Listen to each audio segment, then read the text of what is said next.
How's it going, everyone? Kapinarmic here.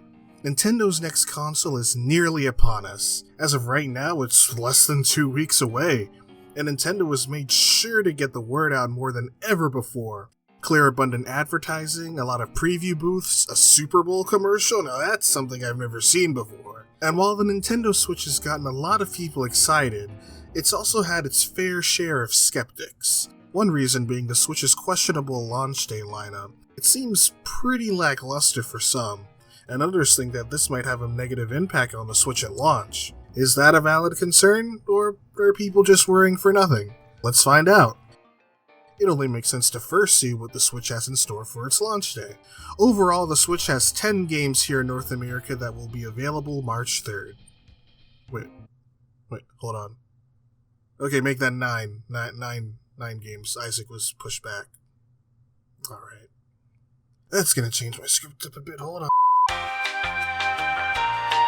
But besides that, we have The Legend of Zelda Breath of the Wild, 1-2 Switch, Super Bomberman R, Just Dance 2017, I Am Setsuna, Skylanders Imaginators, Human Resource Machine, Little Inferno, and World of Goo. 2 first-party games, 7 third-party, with 3 out of those 7 being indie. Now some might be thinking, 9 launch games? That seems like kind of a small helping. And to be honest, you're not exactly wrong, at least comparatively. If you go way back to the 90s era, you'd think the Switch in comparison seems a bit rocky, but not bad, especially with the Nintendo 64's 2 games on launch day.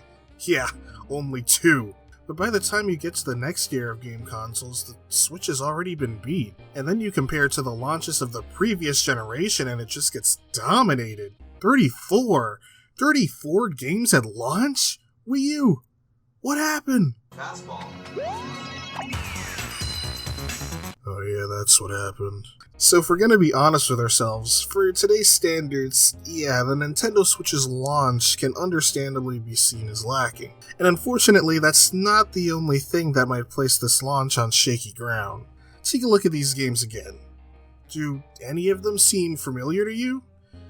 They should, as most of these are already available on other platforms, 77% of them actually, including Nintendo's head honcho itself.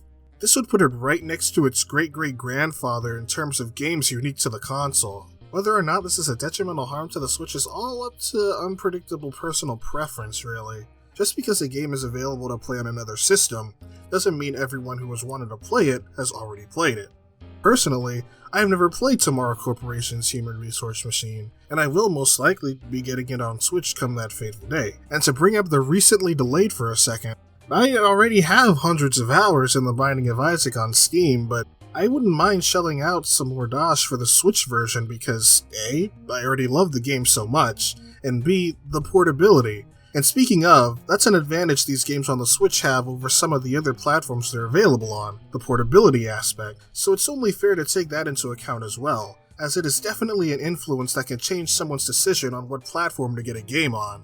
Another thing to consider are the differences between the Switch versions of these games and their console counterparts. Take Breath of the Wild for example, running at 900p docked on the Switch versus 720p on the Wii U.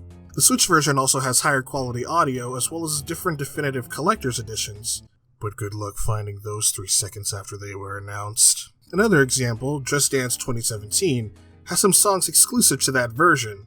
World of Goo, Inferno, and Human Resource all have a new soundtrack mode only on the Switch.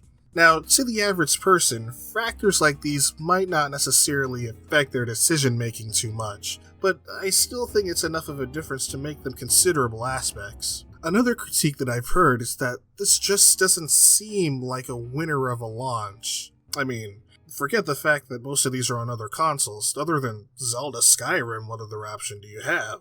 Pyromaniac Simulator 2012? What have they done to Spyro and Crash? Choice to Life Edition? Pyro Simulator 2017? How to Make a Fool Out of Myself, the game? Pyro Simulator 2014?